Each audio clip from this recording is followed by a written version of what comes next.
The Winter Tree by Georgina Lewis. Read by Jill Greenacre. Chapter 1. The Badger. This morning the sky opened again. For all these years, no more than a glimpse. A distant figure crossing a field, a curl of tobacco smoke in the lane, the casual mention of a name in conversation. Then this morning to see him again, so close that we could have spoken. He stood in dappled shadow under the trees, half in light and half out of it, looking across at us. Oh, he saw us, I know that he did, for he nodded in his old familiar way and smiled a shadow of that rich smile of his. He looks older now and tired. And yet his smile still has power to shake the heart and bring the old pain back, vivid and sharp and grievous. The child frowned and pulled at my sleeve. "That man! Who is he, Abby?" As we looked across at the still figure, the branches above him moved and lifted a little in the wind. A puzzled look came into the clear young face beside me, as if she were listening to music a long way off and couldn't quite catch the strain of it. And my heart held still a moment to see that look of Hester's born again. I wonder whether he saw it too, and if the memories came flooding back for him, the way they did for me. Later tonight she will ask me again, "Who was that man, Abby? Do you know him?" And I shall have to answer, "His name is Joseph," I shall tell her. "But who is he?" she will persist. "Did he know my mother?" "Yes," I shall say. "Yes, darling, he knew your mother, long before you were born." And later still, after supper, she will fasten down the window catches for me and stir the fire. Then, turning out the light, she will sit down beside the flaming coals and say, "Now, Abby, tell me about him. Tell me about Joseph and about my mother." And then there will no longer be any escape for me. Already the wind is beginning to rise behind the village, picking up its power from the ancient mound of stones up on the hill. The child hears nothing but the wind. She is too young to remember.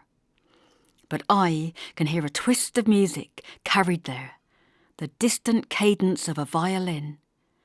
The violin is my father's, playing as he always played, late into the night in the woodshed at the far end of the orchard. Mother used to say he played far away from the cottage so that he could be in peace, but I think, looking back, it was because she couldn't bear to listen. So sad and filled with longing was the music. It is on wild, dark nights like these that the old days come back so piercingly clear. The sounds of the present mingle with the sounds of childhood, and I am lost in the past. The rattling of the sashes in the rain when the weather is rough, the wind snorting and bellowing off the hill, the window panes creaking and shuddering as if a wild thing were trying to get in at them. Then I am once more a child of 7, curled up in the big bed with my little sister Lissy, the covers up round our ears for fear that the old ones from the mound would get us. We are listening, half sleeping, half waking, to Father playing his violin in the dark at the top of the orchard, so that it sounded at one with the wind from the hill. Tunes full of the soul's sadness, wild and plaintive. Father always played on stormy nights, accompanying the wind as if it got into his soul. I think he had no fear, only a deep sense of unity with the elements, and he would make up the music as he went along, or natural, as he called it, for not a note of music could he read. Lissy and I would lie in the dark and listen. It held us, in an odd way, in a grip of calm. In later life I was never able to listen to sad and powerful music without it evoking the memory of Father playing to the tormented wind. Suddenly it is summer again, and warmth comes rushing back into memory. The wind from the hill is no longer sad, but light and kind, and the fluid days roll into one another. There is a scent of wood smoke, and there are wasps in the fruit trees. There are the bent backs of father and my brother Perrin in the orchard, cutting grass for hay, and Joseph, come to help them for the afternoon. Wind-fallen apples thud into long grass, gnats hover in clusters above a stream. The baby's cheeks are brown and rosy, touched by the sun. There is the feel of warm bark beneath my hand up in the orchard on the morning of the day that Hester came to change our lives. And there is the look of Joseph's face when he first saw her standing in the doorway. But before that, even before Hester came, I remember a day shortly after I was 8, and what now seems a very young father taking us aside, Perrin, Lissy and me. He perched us girls on his knees, Lissy on one and me on the other, like two birds ready for flight, with 6-year-old Perrin between us. And he frowned at us severely, as was his habit when embarrassed, and coughed softly to clear his throat. "Now," said father awkwardly, smiling at us through his eyebrows with a kind of false jollity, "I've got 2 girls in my family, and that's enough." We waited respectfully for him to continue, hoping perhaps it was a penny for sweets, as from his behaviour we were evidently to expect some sort of a present. He coughed again and went slightly red, looked fierce, and pinched Perrin's cheek kindly. He seemed at a loss as how to begin. Then he said loudly, We've got a surprise for you soon." So we knew it was a treat. We looked at him expectantly. "Yum, yum," said little Lissy. Father frowned. I wondered why. Perhaps it wasn't sweets. "Buns, is it, Father?" I asked brightly. "Or a cake?" Father coughed again, went deeply scarlet, and then said recklessly, "You're going to have a baby soon." He paused and put a hand across his forehead. "At least your mother is." We stared at him aghast. I tried hard to hide my disappointment. A baby? Of what use was a baby? I'd far rather have had the sweets. There was a long pause while we thought about the information. "Harry Tragula got a baby," Perrin said helpfully. "He've got a baby boy. Harry's missus has gone calling Toby because she said he's full of water like a jug." Father received this fascinating news in silence for a bit, and then he said, "Your mother and me's hoping ours will be a boy." He frowned at us again, then rummaged in his pockets. "Here's a penny each for you," he said, and brought them out after all. 3 huge round coins that clinked together enchantingly. Then he ruffled our heads and put us all down and went up to the orchard to play his violin. Soon after that, Mother disappeared upstairs for a few days, and Father looked after us and cooked us half-raw porridge for dinner, potato soup for supper, and took Mother up little trays of the strawberries he grew in the garden. Next time we were allowed to see her, we trooped soberly up the stairs with our best clothes on and our faces scrubbed and shining. Mother was propped wanly up in the bed, holding the new baby and looking rather transparent. The baby was pale and asleep. It looked dreadfully fragile. I hope for its sake it wasn't a girl. Lissy flung herself on the bed and wanted to kiss the baby. Mother said no, but allowed her to stroke its tiny hand and little crumpled cheek. Perrin and I stood respectfully to attention beside the bed and looked at it asleep in Mother's arms. "A boy," whispered Mother, her strained face softening into a tired smile. "And your father's awful pleased." The baby hiccuped, and its tiny mouth curved into a tremulous arc. "Smiling," said Lissy, stroking its forehead under Mother's watchful eye. "Baby's smiling." "That's wind," said Perrin scornfully, "not smiling. I know from Harry's baby. They do that when they've got a wind in their stomach." Mother nodded gently and said he was probably right, but I began to feel more impressed. If it smiled, it was real. "What's it called?" said Perrin, frowning. "You gotta call him summat." Mother smiled again and stroked the baby's cheek with her thin hand. "We thought to call him Thomas," she said. Hester's arrival, just over a year later, seemed to upset our household very little at the time, although now the event stands out very clearly, like a shaft of sunshine across the haze of childhood. She was due to arrive in the evening, and we'd spent the day up in the orchard. The lingering autumn was full of warmth and rosy kindliness. Joseph had come up from his cottage to help Father cut the grass and gather the last of the season's apples, and we had our dinner out under the trees in the late sunshine. Thomas was tied up in his little chair, for he'd almost learnt to walk, and was set fair to trample all over the dinner and jab his pudgy fingers in the butter. I remember that Mother tied him in his chair with an old pyjama cord of Father's round his waist. We all laughed at him, and he chuckled back, screwing up his baby nose in delight and not minding a bit.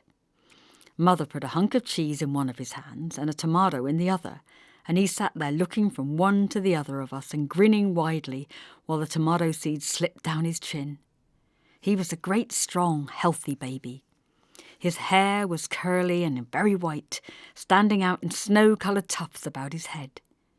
Later on there were freckles across the squat nose, but at 13 months there were none.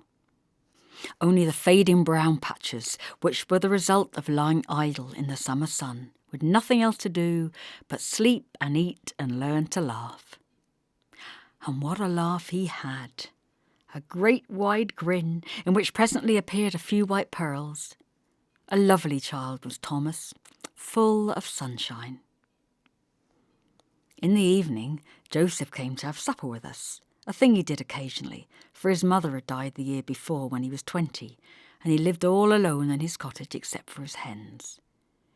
He seemed vastly old to me and very strong. He carried Lissy and me both together round the orchard on his shoulders. We shrieked and squealed in delight and pleaded for more until Mother said firmly, "Abigail, Elizabeth, leave Joseph alone, you'll hurt him."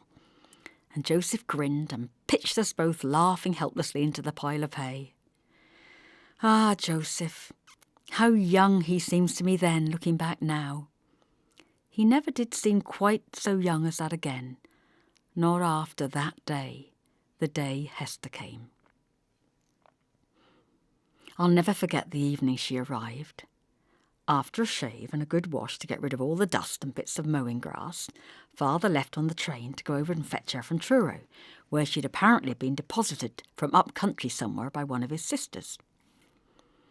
The year was drawing in, and following the sunny day, the evening seemed fresh and nippy. After supper, we all sat round the fire, Joseph and Perrin and Lizzie and me, and Mother with the baby, waiting for them to come.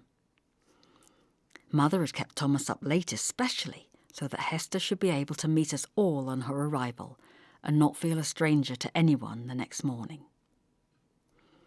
The wind had got up during the evening, and the windows began their usual rattling and banging. Shortly after Father left, it began to rain, filling the cottage with a faint roaring sound and pattering gustily on the windows. It made the living room seem very cosy.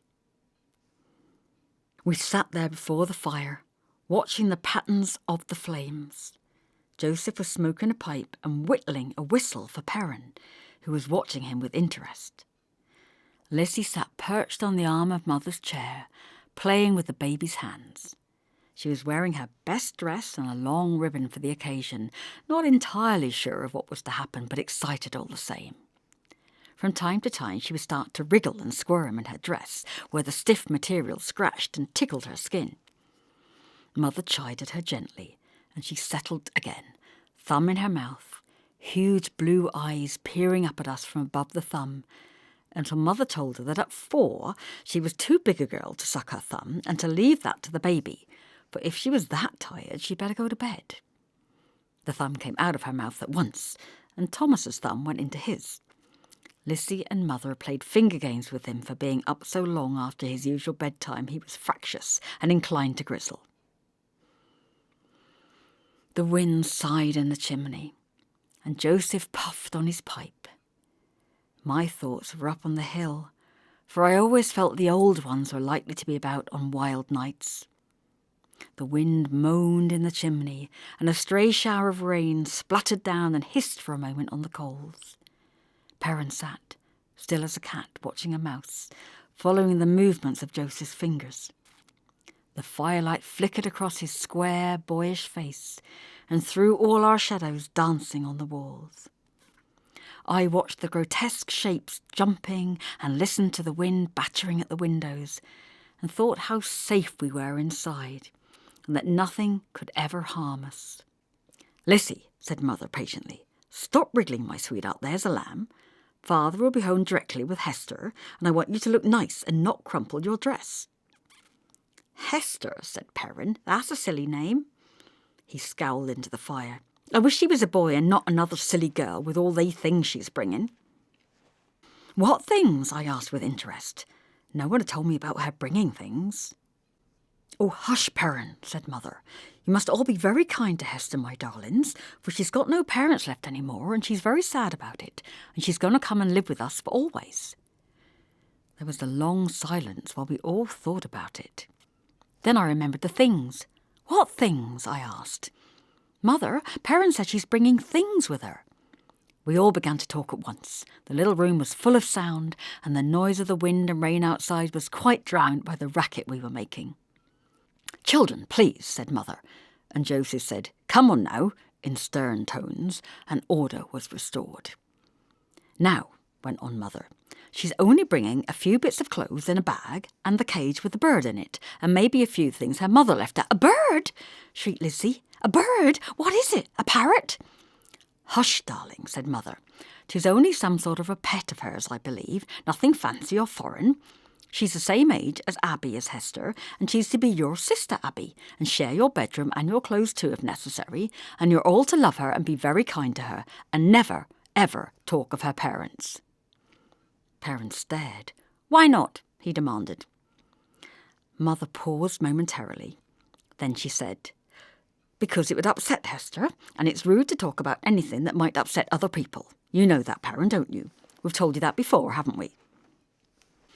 Perrin scowled into the fire and said nothing, and I knew they were both remembering the week before when Perrin had got into awful trouble with Father for calling out, "Puss, Pussy, here, Pussy," in a loud voice after our vicar's wife, who had just lost her cat in an accident in the lane, and he had been soundly walloped for it when it was reported to Father.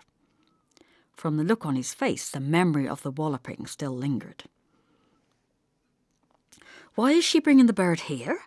I asked, by way of changing the subject for him. "I wonder, does it talk, do you suppose, Mother?" "I believe there's some kinds that do," Mother said. "I expect it belonged to her mother or father, and now that she's coming to live with us, she's bringing it with her." Then we were all clamouring once more as to why Hester should be bringing the bird, and the bag, and no doubt the clothes too. The baby began to cry because of all the noise we were making, and Mother told us again to hush. She started to sing little snatches of song to soothe Thomas, fingering his curls and stroking his forehead to quieten him, when suddenly there was a bang and a clatter from the front gate, and the sound of Father's voice telling someone in the front porch to hurry up and not linger about in the cold and the rain. Then the door opened upon us all, and there they were before us. Father, his figure damp with rain, the familiar sight and sound of him, and beside him the girl Hester, she who was to be my sister. We all turned our eyes from Father to look at her, and in the split second before I did so, I glanced at Joseph's face. There was a curious stillness about him. His face was set with a kind of shock, as if his heart had ceased beating for a moment, and then started up again with a lurch. There was hunger in his look, and pity, and a sort of terrible anger I had never seen in his kind face before. I shook myself and turned my eyes to look upon the girl who had had such an extraordinary effect upon him. She stood there in the doorway, looking round at all of us, sitting there so cosily in the firelight, at Mother holding the baby, at Lissy playing on the floor with Father's slippers, and at Perrin staring at her with eyes round as buttons, at me, and lastly at Joseph, standing there with his soul written clear upon his face. It was indeed a strange moment, like the past and the future all rolled into one. As for Hester, I never saw anything like the hunger in her eyes as she stared back at us all. We had expected her to be beautiful, I think, or at least pretty, but she was neither. She was small, as sparsely made as a bird, with wrists and ankles so thin that she was more like a child of 6 in size than a girl of my own age. The firelight flickered across her face and caught in her eyes, strange, empty eyes of a curious amber colour. She had her brownish hair tied back behind her neck with a bit of stringy ribbon that looked rather like an old bootlace. On top of a limp dress of some dirty green material, she wore a shabby and buttonless grey coat, which looked as if it did little to keep her warm. She caught and held the lapels of it together under her chin, with a small hand, the nails of which were chewed and torn and badly in need of a wash. She looked ill and tired and thoroughly bewildered, like the frightened bird that crouched on his perch in the rusting metal cage at her side. "Well," said Mother, coming to her senses after the shock, "come in, my love. I'm glad you got here safely." Hester came forward into the living room, with Father's large hands pushing her shoulders from behind, and Mother took her into one arm and kissed her rather awkwardly upon the cheek, while the other arm encircled Thomas's fat little body and anchored him to her lap. Perrin took the birdcage from Hester's hand, and we girls relieved her of her bag and coat. Father placed her carefully on the edge of the sofa beside me. "Well now," said Mother kindly, "did you have a good journey from your auntie's, Hester? I believe 'tis raining now, isn't it? Dear me, and what a shame." Hester said nothing. She looked round at us all once again with vacant, bewildered eyes. Then suddenly her face crumpled up, and she began to cry. Her mouth opened in an oddly silent gape, and tears coursed down her dirty cheeks, but she made no sound at all. The tears dripped and soaked into the thin collar of her dress, and we all stared at her, fascinated. Father, Mother, Joseph, Perrin, Lissy and me, even the baby, thumb in its mouth, regarded her solemnly over the back of his fat fist. Would you like something to eat, my sweetheart?" asked Mother with embarrassed concern. "I've got a pasty put by for you and a nice bit of cake. A drink of milk, Hester? Surely you'd like a drop of milk?" There was no response from the figure on the sofa beside me. No one knew quite what to do. Mother and Father exchanged a look of momentary panic. Then Joseph spoke up unexpectedly. "Take her to bed," he said. "Take her upstairs. She's too tired to do anything but sleep tonight." "But," said Mother, floundering helplessly for words and a handkerchief for Hester, "the child must have something to eat first, Joseph. She must be awful hungry." Father scraped his foot awkwardly and nodded towards Joseph. "Lad's right," he said. "You better to leave her be, Susan. She needs her bed worse than food right now." He began to cough and clear his throat a little. "You can feed her in the morning." "Well, if you think so, Garfield," said Mother doubtfully. She picked up Thomas, who had fallen asleep in her arms. His white curly head fell back against her shoulder, and his thumb sagged in his mouth. "I'd better just tuck this one down first." And then we all stared, unable to believe our eyes. For Joseph had taken 2 strides across the room to the sofa and scooped up the small figure that was Hester into his arms, and straightening up, held her against his breast for a moment before turning to Mother. "Where's the child to sleep?" he asked. "I'll carry her up, and Abby can make cocoa for her and put her to bed." Oh, upstairs, Joseph, said Mother hurriedly, disguising her astonishment. Can you manage her on the stairs, my handsome?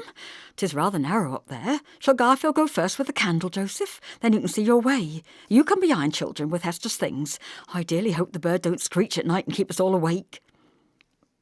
And so it was that the strangest of processions started out up the stairs, our feet scraping with unusual care on the wooden treads. Father in front with a candle to light the way, for we had no lights at all upstairs. Then Joseph, so young and strong, with the silent figure of Hester in his arms. Then Mother with the sleeping baby on her shoulder. Behind Mother came Perrin, carrying the bird in the cage, followed by Lissy with thumb in mouth, and me last of all carrying Hester's bag. For though mine was the honour of making her cocoa, I was going to see this first. Together we all trooped up the narrow staircase and turned into the big bedroom where Mother tipped Thomas gently into the cot. He rolled over silently and never stirred. Mother went straight to Hester's bed, which was all clean and neat and ready for her, and stood aside. I saw her glance at the grubby little figure with its dirty hands and face and filthy clothes, and I winced for her at the thought of the spotless sheets. She really should have a wash first, Mother was muttering doubtfully. She's awful dirty, Joseph. Abby, said Joseph to me, taking no notice at all, turn back the covers, will you? And I did so. Carefully he laid her down and bent with awkward hands to take off her boots. Mother leapt forward to help, and then she shooed us all out. Before I went to make the cocoa, which was still beside her, untouched in the morning, I caught a glimpse of Joseph straightening himself by the side of the bed.